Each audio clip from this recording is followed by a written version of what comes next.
בית הכנסת מבחוץ, קומה ראשונה, שנייה ככה משחוזרת למחצה, כניסה מערבית, כניסה דרומית, אולם התווך, שתי הסתראות ממזרח וממערב, אנחנו כרגע מול הקיר הצפוני, עושים סיבוב, ועם הפנים דרומה לירושלים, היכלית ארון הקודש.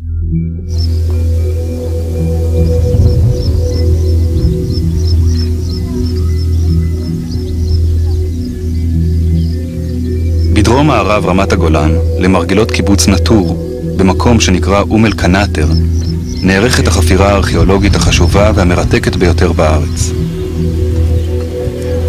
נחפר כאן בית כנסת עתיק מיוחד במינו, בנוי בצורת בזיליקה קדומה, ובפעם הראשונה בארכיאולוגיה הארץ-ישראלית הוא עתיד להיות משוקם במלואו. בית הכנסת המרשים הזה השתמר בצורה יוצאת דופן. לשם חילוצו בשלמות ממפולת אבני הגזית, פותחו אמצעים מיוחדים המאפשרים לארכיאולוגים להבין את המבנה ולבנות אותו מחדש. זאת עונת חפירה רביעית, אבל מיקומו של האתר ההיסטורי ידוע כבר יותר מ100 שנה. בשנות ה-80 של המאה ה-19 סייר פה חוקר אנגלי, גוי אנגלי בשם לורנס אוליפנט. הימים ימי האימפריה הטורקית, הוא עם איזשהו חלום נוצרי משיחי למצוא מקום למדינה יהודית, והוא הולך לבדוק את השטח. יש לו עין ארכיאולוגית יוצאת דופן. באותם ימים אין פה יישובים בכלל באזור הזה, ומורה הדרך הבדואי לוקח אותו יום אחד למעיין יפה.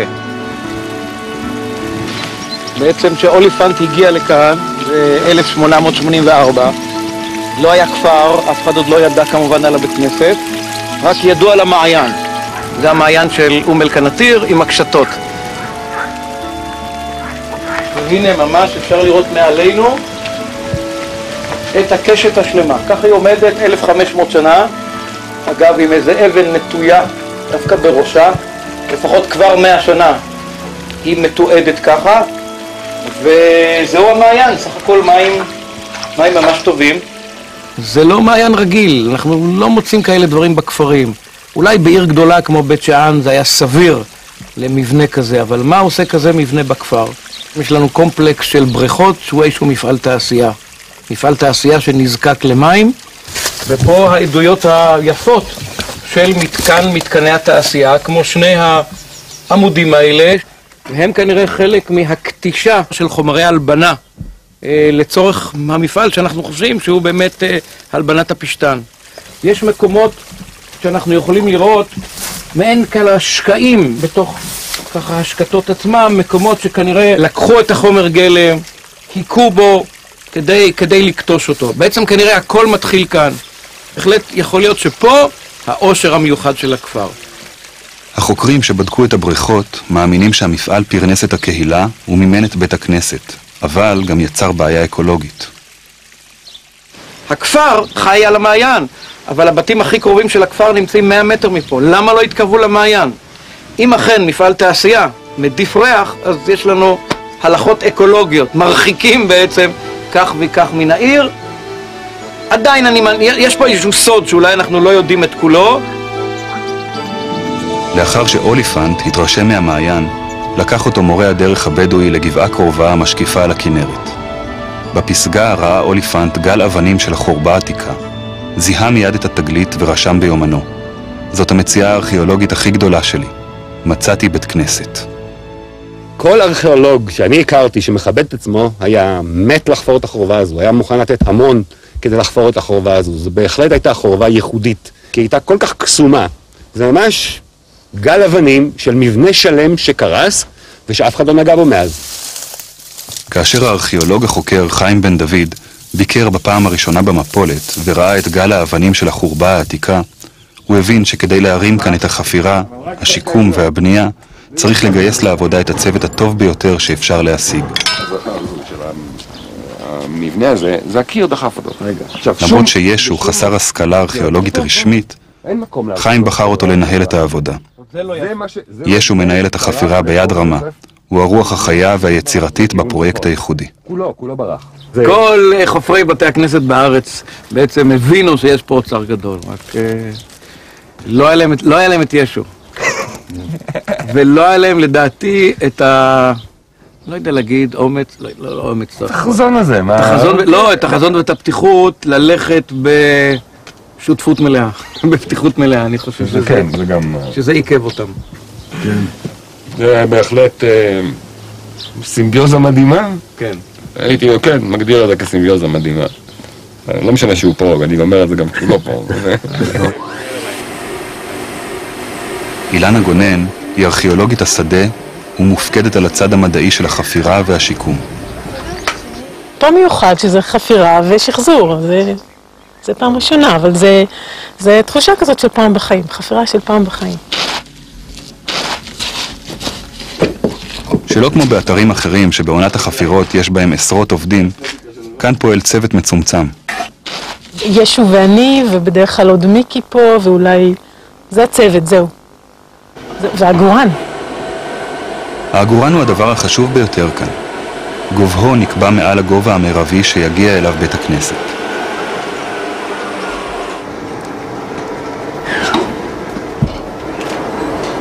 מסילות מונחות לאורך כל האתר, והוא מגיע לכל נקודה ומאפשר למקם במדויק את אבני הבזלת שמשקלן עשוי לעלות על טונה. אבל העגורן אינו האמצעי הטכנולוגי היחיד. החופרים נעזרים גם במערכת משולבת של סריקת ממצאים בשבבים אלקטרוניים. זהו השבב. הוא מושחל פנימה. לוקחים נקניקון של דבק ומדביקים. זה מאפשר לי עכשיו להסתובב בשטח, אחרי שאני באמת כבר לא זוכר אחרי האבן האלף ומשהו מי זה מי, ובעצם לעבור לידה עם סורק כמו בסופר, מצפצף לי על המסך או על הצג, אבן מספר כך וכך וכך, לחיצה אחת, מראה לי זה נמצא בשכבה מספר 3, לחיצה שנייה, כל המידות שלה, לחיצה רביעית, מהשכנים שלה. יתרונם של האמצעים החדישים הוא בהוזלת העלות ובקיצור זמן הביצוע, תוך כדי עבודה מדויקת ועדינה המלווה בתיעוד קפדני. כל החפירה מנוהלת בדאטאבייס, כל אבן יש לה תעודת זהות משלה רשומה בדאטאבייס, ככה כל חרס, כל מטבע, כל קיר, כל רצפה. באום אל-קנאטר יושמו הטכנולוגיות המתקדמות ביותר בארכיאולוגיה. באמצעות סורק וקרני לייזר מתבצעת הדמיה ממוחשבת של המבנה הקדום כולו. אנחנו רואים תמונת על של הסריקה הראשונה, של התיעוד הראשון, לפני תחילת החפירה. אפשר לראות כאן בעצם גל של אבנים עם מעט מאוד אלמנטים בנויים, וכך זה נראה בתחילתו. שהאתר מתנקה הרבה יותר, אפשר לראות כאן את הרצפות כבר, אפשר לראות ממש את המדרגות שעולות אל הארון, אפשר לראות את הפתח החוצה. מתהווה כאן בית הכנסת באופן מאוד ברור, אפשר לראות גם את כיווני נפילת האבנים, והאבנים שנחשפו כבר ואחרות הוזזו הצידה. זה תיעוד מדוקדק של איך ישבה כל אבן, ובאיזה תנוחה ומה היחס שלה לאבנים האחרות. עגורן היה בהרבה מקומות, סריקה דיגיטלית הייתה, צ'יפסים היו. לשלב אותם בתוך חפירה ארכיאולוגית כדי לקבל את התוצר שבמבט ראשון נראה גם יקר, אבל בסופו של דבר הוא הזול והלעיל והאמיתי ביותר, זה פעם ראשונה כאן. עם החצי עמודים. החפירה וההקמה נעשות בה בשעה. כל הזמן יש שינויים המחייבים התייעצויות תכופות. אמרת עוד נדבך אחד, ואחר כך אתה לא זז בלי ה... נוסף על האמצעים המתוחכמים המשמשים אותו בחפירה, ישו מתבסס בעיקר על הידע והניסיון. אני לא יכול לגשת, אני חייב לתפור את הפינה הזאת. בצורה של, כן, ככה. ורגע, ובשביל לתפור את הפינה הזאת, אתה... ואני צריך את הפינה השנייה גם כן. תאר לך שיש לי חוסר יציבות במקום אחד, זה גורר את הכל. את הכל. וברגע שיש פינה, זה מחזק את כל ה... ישו עוסק יותר מ-20 שנה בשחזור טכנולוגיות קדומות ושיקום עתיקות. הוא נחשב למומחה בתחומו. הטכניקות שפיתח מיושמות בחפירות ארכיאולוגיות בכל העולם. אולם תחילת דרכו בארכיאולוגיה הייתה מכיוון אחר לחלוטין. זה בקורס חבלה, שהיה אימון לגילוי מוקשים. מוקשים לא גיליתי, אבל מטבע גיליתי. הסתובבתי בארץ הקודש ואספתי מטבעות באתרים ארכיאולוגיים. תפסו אותי על איזשהו אתר, ואפס מתחביב של מיליונרים בארצות הברית, זה הפך להיות איש נרדף ועבריין. כן, הוא בעברו שודד עתיקות, שעבר איזשהו תהליך של חזרה בתשובה, והיום הוא אחד המשחזרים המוכשרים ביותר בארץ, ועובד בית הכנסת באום אל-קנתיר, ומהיום שהוא הפסיק לשדוד, הוא עבר לצד שלנו, רק טוב יוצא למדינת ישראל.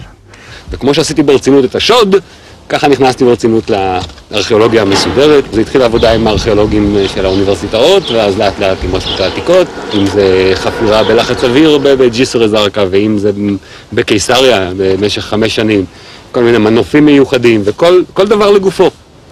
ואז סוף סוף יש לי פרויקט עצמאי משלי, שאני מחליט מה, אז כל מה שחלמתי עליו במשך כל השנים האלה, מתרכז בפרויקט הזה. גם לאחר 20 שנה ישו אוהב לחפש פריטים נדירים בחפירה ידנית. הוא מצטיין במיוחד במציאת מטבעות, דבר שלמד בתקופת מקצוע הקודם. זה החלק הכי כיפי בפרויקט הזה. חפש זהב. לא, לחפור. הריח הזה של האתרי, של הרמה, זה או שמתמכרים אליו או שנגלים ממנו. ואני מכור. על פי מנהג קדום, התמינו בוני בית הכנסת מטבעות תחת היסודות לאות הצלחה ומזל. מין מנחת יסוד לרצות את האלים או את הרוחות הרעות, אבל כנראה שזה לא כך עזר להם. המבנה קרס בכל מקרה. רק באזור הזה נמצאו כ-600 מטבעות. התאריך המוטבע עליהם יקבע את מועד הקמתו של המבנה. כן, מטבע ביזנטית. של העריך הוא 40 נומיות, ויש כאן איזה אם גדולה צד אחד, והדיוקן של השליט בצד השני, די נפוץ.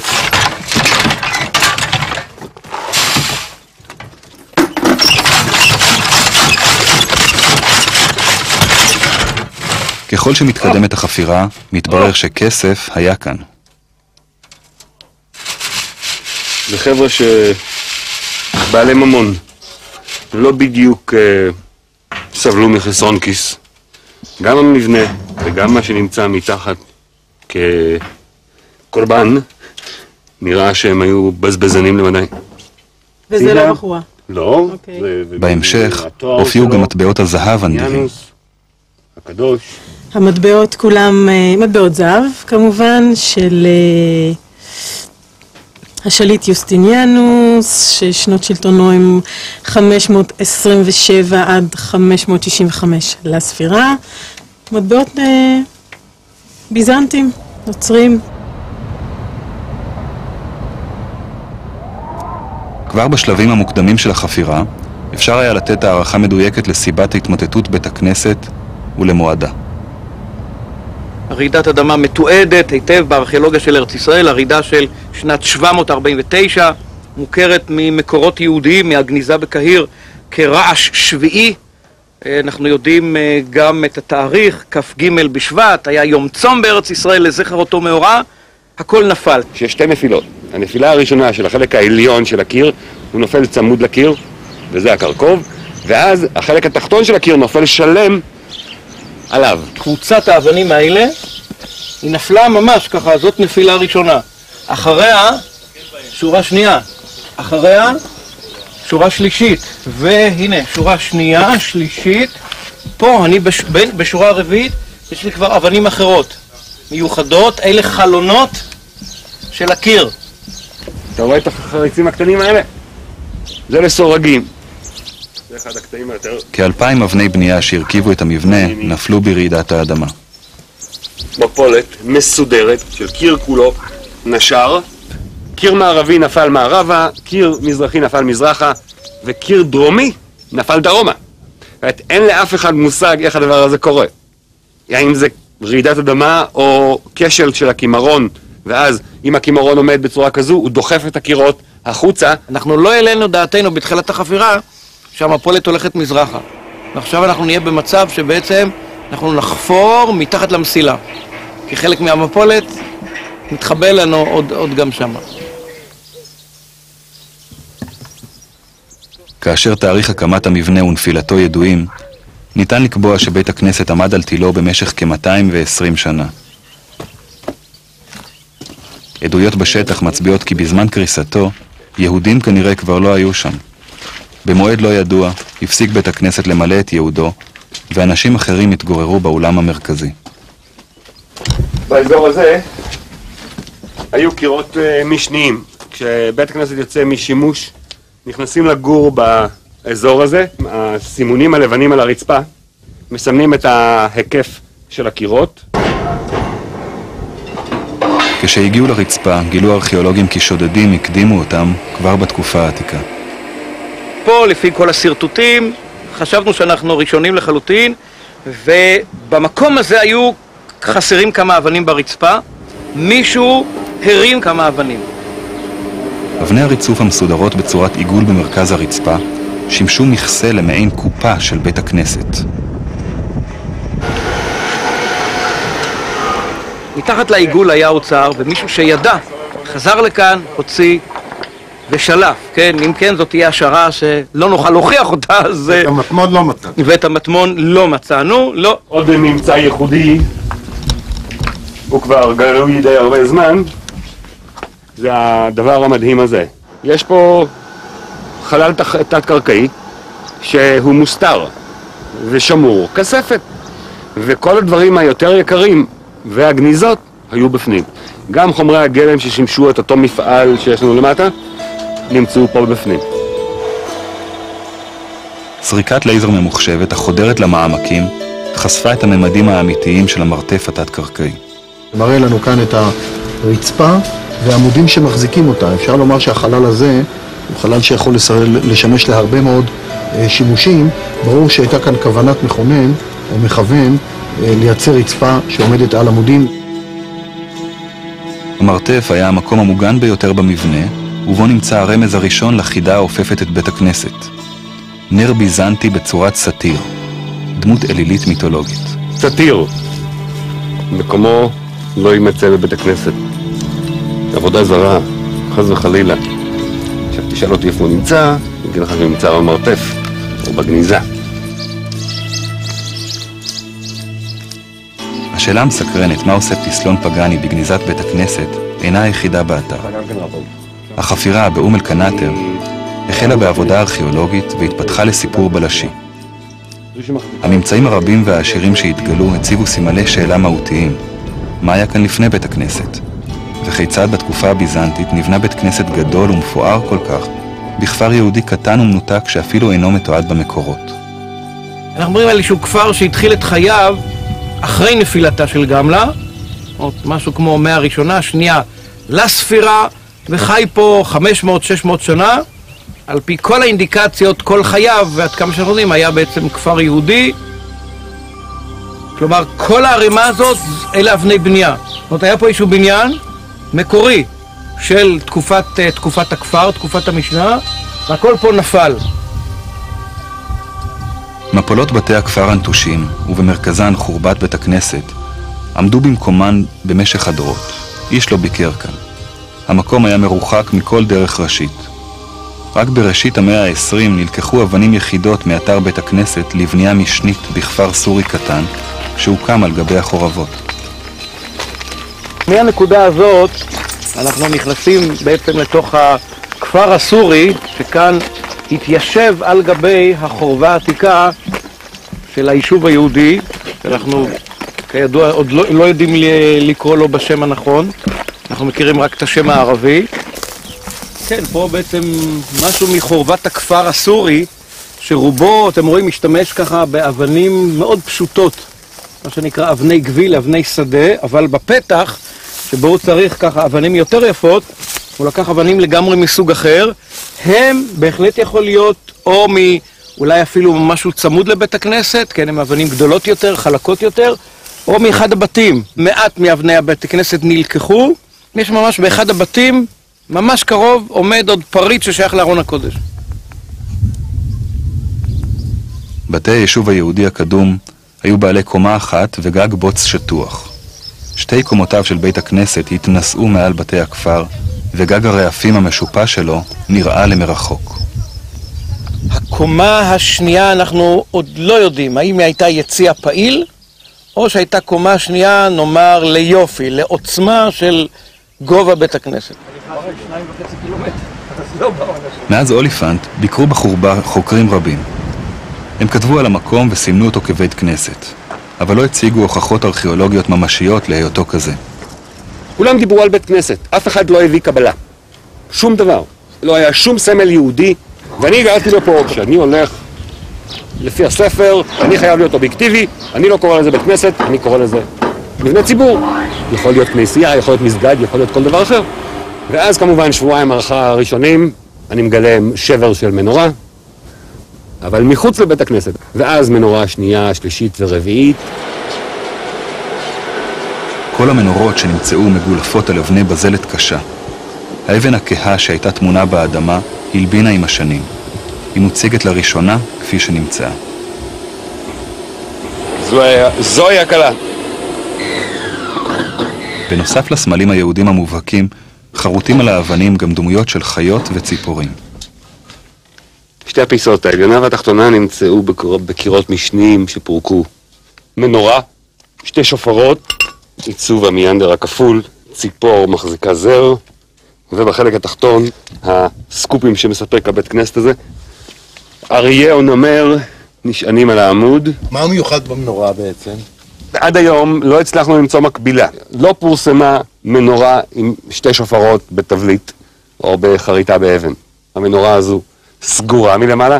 יש הטוענים שזו מנורה שסוטטה לאחר חורבן הבית. זאת אומרת שאין כבר להבות. כאן, ממש כאן, מצאנו עמוד מאותר יוצא דופן, בגובה 1.40 מטר, אחת האבנים היותר יפות שמצאנו אי פעם בגולן. היא מוצגת היום זמנית במוזיאון קצרין, ובראשה עיטור מנורה, שופר, מחתה, חד משמעי מארון הקודש. פה יש לנו את אחד הבסיסים, כלומר, יחד עם העמודים המותרים שעמדו, הנה אנחנו מסתכלים על העמוד, אז הוא לא עמוד, הוא חצי עמוד, ופה יש לנו מלבן שמתאים בדיוק, אבל בדיוק, הנה המלבן מתאים לכאן, וחצי העמוד הולך לכאן, ופה צומח העמוד השני. להשלמה, בעצם אנחנו מתחברים אל הכותרת הזאת, אל כותרת הנשר. היא נמצאה בשטח מיד אחרי מלחמת ששת הימים באחד הבתים הסורים, ומה שמיד תפס את עינינו, שמצאנו את האבן הראשונה, שהעיטורים, כן, סוג העיטורים שלא ברורים לנו, כן, העיגולים האלה והפרח והשושנה הזאת, נגיד שלושת המרכיבים האלה נמצאים בדיוק כאן, כן? יש לנו את הפרח, את השושנה, את הרכיב של העיגולים האלה, זאת התאמה באמת מושלמת. סמלי חצאי העיגולים על העמודים המזכירים את לוחות הברית העסיקו את החוקרים. הם לא הבינו את משמעותם. ישו שחפר במעיין וגילה את המפעל פתר את החידה. המסקנה המפתיעה שלו קושרת את קשתות המעיין לתבליטי הקשתות על עמודי בית הכנסת. מה שנראה כלוחות הברית, זה לא לוחות הברית. זה לוחות הברית מצוירות ככה רק מימי הביניים. זה כנראה הסמל המסחרי של המקום. הלוגו של המקום. הלוגו של המקום. התופעה גם לא יודעה שיש לה איזה מקום, איזשהו לוגו, אבל הדמיון לקשתות במעיין הוא חזק מדי, וזה מופיע גם על נרות שמן וגם על העמודים האלה. בחזית. בצד העמוד ישנו תבליט של גפן הצומחת מתוך אמפורה. הסיטוט הוא סימטרי ומזכיר עבודות אומנות מודרניות של אומנים בני זמננו. זה נמצא ראשון, חשבנו שזה מאסטרפיס. מה שנמצא השני. בעמוד השני מופיע תבליט גיאומטרי. עבודת הגילוף מדויקת והראייה האופטית התלת-ממדית מזכירה את עבודותיו הסוריאליסטיות של אומן האשליות ההולנדי קורנליוס אשר. סטת אבן אלמוני בגולן הקדים אותו לפני כ-1700 שנה. אין כמעט מבנה כזה, אולי הייתי מסתכן כמעט בעולם, זאת אומרת יש עוד אחד בגולן, מבנה, מה שנקרא מבנה בזיליקה, מבנה ציבורי מלבני, שני טורי עמודים, בקלאסיקה, כפי שהייתה ביוון וברומא ובכל מקום בעולם, מבנה בזיליקה, הפתח הוא באמצע. פה הפתח לא באמצע, זה תכנון יהודי, כי הפתח פונה לירושלים. אם אנחנו רוצים גם להיכנס מפה וגם להתפלל לכיוון ירושלים, איפה ארון הקודש? ורק יהודי ביזנטי מסוגל לקחת את הדלת ממרכז המבנה, להסיט אותה מזרחה, כדי לשריין את המרכז לקונסטרוקציה הזו. אם גילינו פה כתר, זה היהלום שבו. בפעם הראשונה בחפירת בית כנסת קדום התגלתה כל בימת ארון הקודש, ונחשפו המדרגות המושלמות המובילות אליה. המדרגות הן מדרגות שמי שעשה אותם, עשה אותם באמת באהבה גדולה. החצי עגולה היא מסד, השנייה והשלישית חצובות בתוך מונוליט אחד, המדרגה הרביעית תופרת את המעקות מליפול החוצה על ידי זיזים. זה לגו בין 1500 שנה, זה באמת משהו יוצא דופן. מוצאים שרידים עלובים של רק מסדים קטנים. פה יש לנו מבנה של ארון קודש מושלם. עד החפירה באום אל-קנאטר, מבנה ארונות הקודש ומיקומם לא היה ידוע. זו הייתה אחת התעלומות הגדולות שהעסיקו את הארכיאולוגים. החוקרים נחלקו אם הציורים על הפסיפסים מתארים את חזית המקדש או את צורת ארון הקודש בבית הכנסת. הממצאים באום אל-קנאטר שמו קץ למחלוקת. ממש אפשר להגיד, לראשונה מצאנו משהו מכף רגל עד ראש. יש לנו קרוב ל-80% מהאבן המקורית של מעטפת האבן של ארון הקודש. הארון עצמו הוא מעץ, אותו לא מוצאים, העץ עצמו נרכב, אבל מעטפת האבן פה בצורה מדהימה, משהו למעלה עם גובה של 5 מטר. 5.5 מטר ממסד ועד השפיץ של הגמלון. אולי קצת טיפה יותר, אנחנו לא דייקנו במדידה. הבית כולו. 12.5 מטר. זאת אומרת מבנה בתוך מבנה. מבנה, ארכיטקטורה בתור ארכיטקטורה. משהו מאוד מפואר, שיוצר איזשהו חזית של מבנה. 2 עמודים מימין, 2 עמודים משמאל, קשת מעליהם, והדבר שנראה כאילו מזכיר בהתחלה, או איזה מקדש רומי, אינו אלא כניסה לבית המקדש בירושלים. כמו שהמנורה היא עיטור זיכרון המקדש, אז ארון הקודש, עיטור האבן האדיר הזה, הוא בעצם זיכרון המקדש ממשי. אם לא היו לנו הסמלים היהודיים בשני הצדדים, זה נראה כמו כל מקדש פגני אחר מהמרחב הקרוב שלנו. התפיסה האדריכלית של התקופה הרומית והתקופה הביזנטית אומרת שהבניין המרכזי הוא בניין מפואר. ולכן גם היהודים השקיעו בבניין שלהם השקעה חיצונית, בוא נגיד. זה לא רק התוכן, הפנים, ספר התורה שבארון הקודש, אלא גם החיצוניות היא חשובה. זה המקום היחיד שבו יכלו היהודים להביע את עוצמתם הפנימית, בבניין היפה והמפואר שלהם, כמו המקדש הפגני בתקופה הרומית, או כמו הכנסייה הביזנטית בתקופה הנוצרית. חשיפה של ממצאים פגנים בבתי כנסת מהתקופה הביזנטית אינה דבר חריג. כ-90 בתי כנסת עתיקים כבר נמצאו בארץ ישראל, ובהם יותר מ-150 כתובות שהתגלו בעיקר על רצפות פסיפס.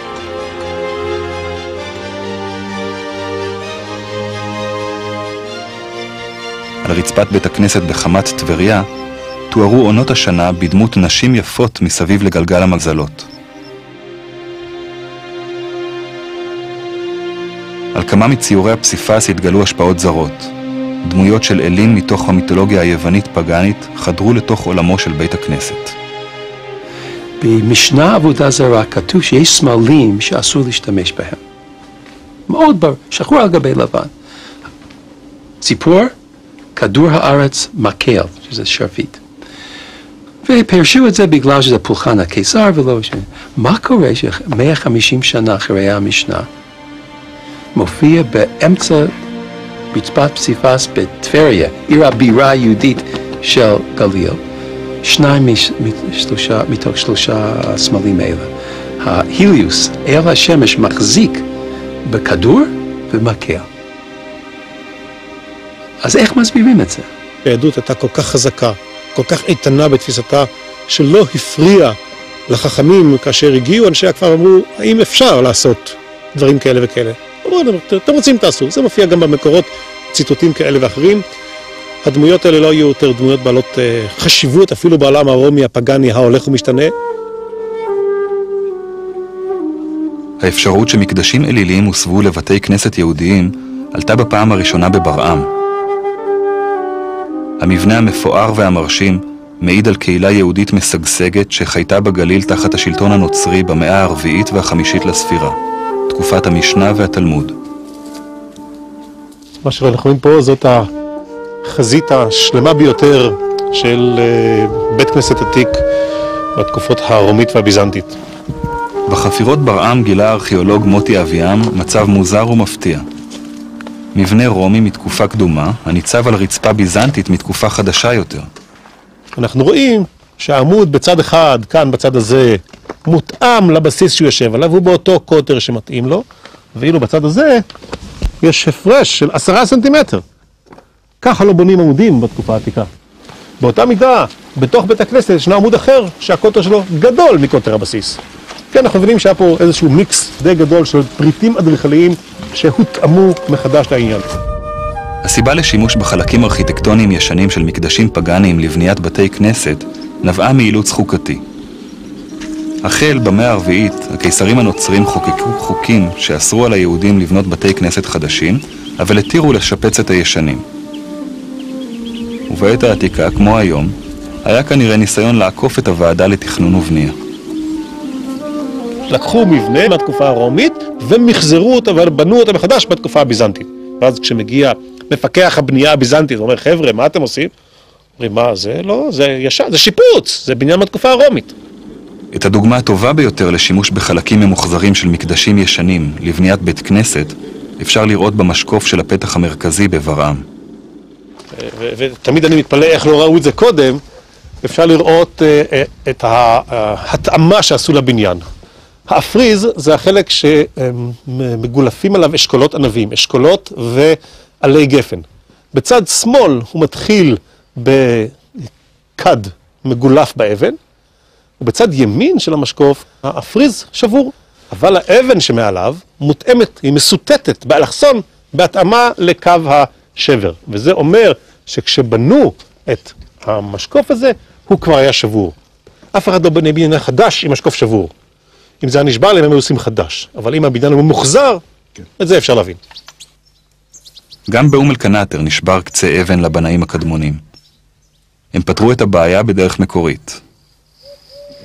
יש לנו את המזוזה שנשבר את הפינה, ואז הבלוק שניגש אליה כבר מוכן עם זוויות שתואמות את השבר כדי להסתיר אותו. יותר מזה להגיד על האנשים האלה, אין, הכל מתוכנן בקפידה ובסיטוט מרהיב. לאחר שהקיר הדרומי שוקם והאבנים הונחו במקומן, רואים את דיוק העבודה. תראה איזה השקעה אדירה זו. הבלוק במקורו היה כזה, ואז אני טורח לעצב אותו בקווים מורכבים הרבה יותר. החפירה המיוחדת בגולן התפרסמה ברחבי הארץ. חוקרים וחברים באים לבקר ולהתרשם. תראה, יש לך פה את כל הבניין, זה מדהים הדבר הזה. מידע של 100% לחלונות ולקרקובים. טוב. עוד לא נשמע כזה דבר. אנחנו התחלנו את העבודה בצורה שהחורבה היא גל אבנים יפהפה. אוליפנט ב-1868 ראה את אותו דבר. והיום אנחנו יודעים שזה אמור להיראות בצורה כזו. המידע על כל החלונות, על הפתחים, הכל הוא אחד לאחד. זה 100% מידע. זה לא ניחוש וזה לא פנטזיה. זה לא מקימים מחדש מבנה עתיק יש מאין, אלא יש מיש. אתה לוקח את ישו, שלוקח את האבנים של המקום הזה, שנפלו, ושם אותם חזרה במקום. עכשיו, ההבדל בין המקורי לבין הלא מקורי יכול להיות ב3 מילימטר. נו, ביג דיל במבנה שלם כזה. זה בכלל לא משמעותי. החופרים כאן מכירים את סגנון הבנייה של האדריכלות העתיקה ומעריכים את בנאי האבן הקדומים. כל מה שאנחנו באנו, לקחנו את המזוזה, את הפיסת מזוזה הזו, הנחנו אותה במקום, דחפנו עד הזיז, מושלם, גם פה וגם במקום שהדלת צריכה לבוא. עליה מניחים את האבן השנייה, מפולס, אבן שלישית מפולס, אבן רביעית מפולס. יש לנו דיוק של פלס לכאן, לכאן ולמעלה. זה משהו שהוא לא יאומן כמה הדבר הזה אחרי 1500 שנה, עם התזוזה של המבנה. ישו פוסע בעקבות הראשונים. הוא משחזר טכנולוגיות קדומות באמצעים מודרניים. ומשכלל את עבודת הקדמונים. אנחנו הוספנו, מה שהם לא עשו, זה חצצים קטנים להגדיל את המגע. ואנחנו מקווים אנחנו עושים את הדבר הנכון. הם עבדו מצוין, אני לא יודע מה איתנו. הבנייה עצמה הולכת לשחזר את מה שהיה, אחד לאחד. והבנייה הקדומה הייתה יבשה, מה שנקרא מבנה כובד. מה שמחזיק אותו זה הכובד של אבן על אבן על אבן. זה לא נקרא שחזור, זה החזרת האבנים למקומם.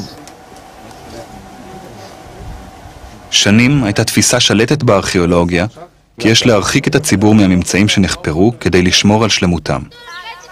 כיום הארכיאולוגים מאמינים כי שחזור של המבנים ליעודם המקורי הוא תעודת ביטוח להמשך שימורם. אני טוען שנים כבר שאם רוצים לשמור על ארכיאולוגיה ושזה לא ייראה ככה, עם כל מיני קוצים ויתקסם מחדש ויערס, זה להפעיל. ואם יפעילו אותו, תהיה מוטיבציה לשמר אותו.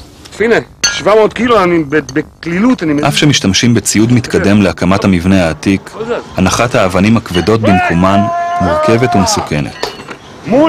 מול פני האומה דורכים על שלט. ראית מה קורה? אתה דרכת עליו. דרכתי עליו, ולא הבנתי מי משחק איתו. אין דבר. טוב, אנחנו נחזור על זה. קאט!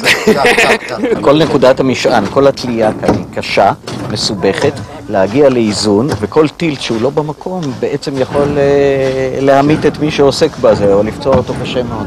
ודאי שזה עסק מסוכן. עם כל החיוכים ועם כל הנונשלנטיות, אתה צריך להיות בעל מקצוע מעולה.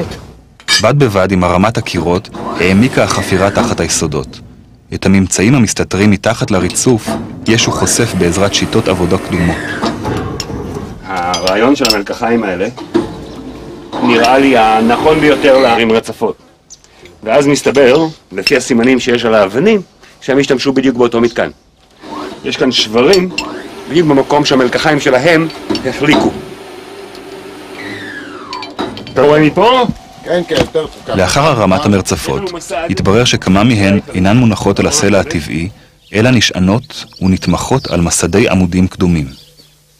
זו הסיבה לרכסים בריצוף. כל המילוי מצטופף, אבל המסדים הכבדים של העמודים שומרים את הכל במפלס גבוה יותר, ואז נוצרת על הריצוף, נוצר רכס. אני עומד פה על בסיס של עמוד, שהריצוף גזור בצורה של העמוד, והדברים האלה לא רואים אותם מלמעלה, אבל תאמינו לי, זה שברים של עמוד. שרידי העמודים המפוארים תחת הריצוף מעלים אפשרות שגם כאן, כמו בברעם, הקדמונים השתמשו באבני מקדש לבניית בית הכנסת. שהשתמשו באבנים בהחלט יכול להיות, יש לזה גם אפשרות הלכתית. אם הגוי עצמו ביטל עבודה זרה, אז אפשר להשתמש באבנים אפילו שהם של מקדש. איזה מבנה יש לנו למטה? מבנה בזיליקה, אני לא אגיד לך שיש בית כנסת נוסף. ישנו מבנה בזיליקה. מבנה קדום לבית הכנסת, בהחלט סביר להניח. מה הוא שימש? אני לא יודע להגיד שהוא בית כנסת. באמת יכול להיות שהוא שימש משהו אחר, אולי גם ציבורי, אבל חד משמעי לראות פה משהו פגני אני לא רואה.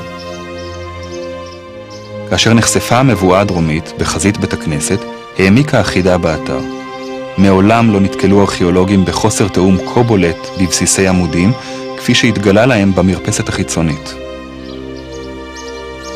אנחנו יכולים להסתכל על הבסיסים, כל בסיס סיפור בפני עצמו. אין אף בסיס אחד דומה לשני, מה שמאוד לא אופייני למבנה מסודר. בתוך בית הכנסת כל העמודים תואמים, יש לנו 4 בסיסים שונים, זה המשונה מכולם, אבל גם הקיצוני הוא סיפור אחר. משהו שנראה על פניו כמשהו שקנו והביאו ממקום אחר. ממקום אחר, מעולם הזר ליהדות, הגיעו פריטים ארכיטקטוניים פגניים לפתח בית הכנסת. תחת המדרגות גילו החופרים סוד שבוני בית הכנסת הסתירו מעיני המתפללים.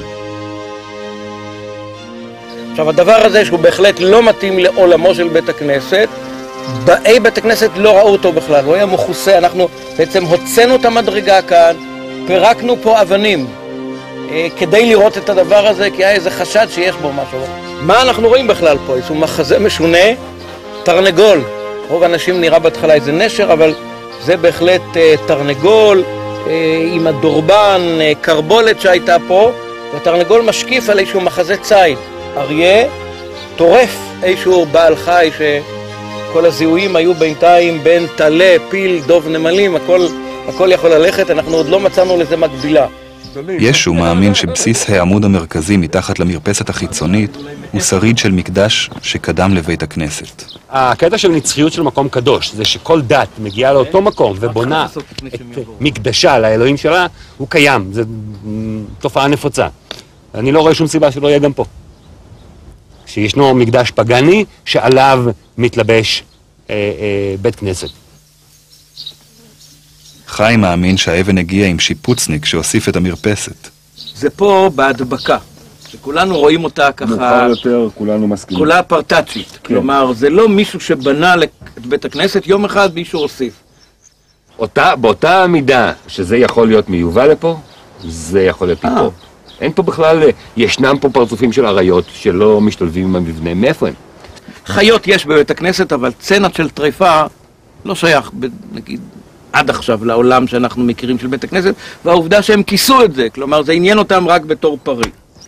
עד שלא נרים את זה, ונראה מה כתוב למטה. אתה הופך את הספל לקפה, אתה יודע אם הוא בא מנעמן בעכו, או made in Japan, זה בדיוק מה שיהיה פה. לאחר שנים של ציפייה, מקץ 4 עונות חפירה, ניתן סוף סוף האישור לחשוף את התבליט מכל צדדיו. ישו עוקר את המרצפות ואת חומר המילוי המקיף את בסיס העמוד הקבור תחת המדרגות. אני מצפה למצוא משהו שהוא לא כל כך ימצא חן בעיני השותפים, אבל בהחלט יש לנו פה סימנים למבנה קדום ולאו דווקא בית כנסת. סוף סוף אנחנו רואים את רגלו האחורית של האריה. יש פה את הצללית של הזנב המתקפל, ובעל החיים הולך ונעשה ברור יותר לתוך העמוד. זה כנראה סוס. כבר לאחר חשיפת מחצית התבליט, מתברר שחיים צודק. האבן הזאת הגיעה ממקום אחר. לא made in נעמן ולא made in Japan מאחורנית. צר לי. אנחנו לא מדברים על קהילה גם וגם. אנחנו מכירים את זה היטב בגולן. או שיש לנו כפרים יהודיים, או שהכפרים הם פגנים ונוצרים מאוחר יותר. ברמת הכפר הקטן, לפחות בגולן, מכל המחקרים, לא קרב זה אל זה.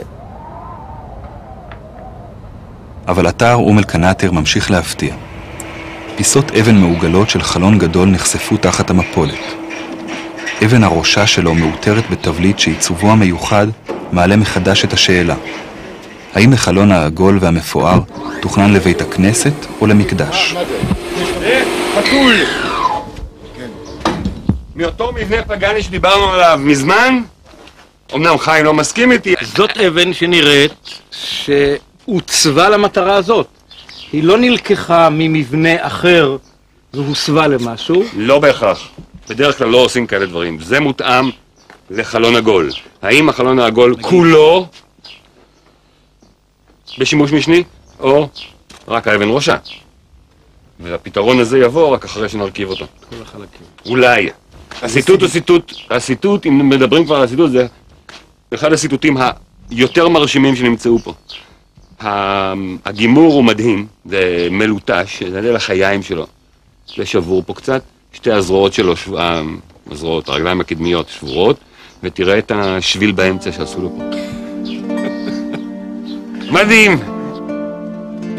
במשך חצי שנה חיפש הצוות של ישו את הרגליים השבורות של האריה בין אלפי אבני המפולת.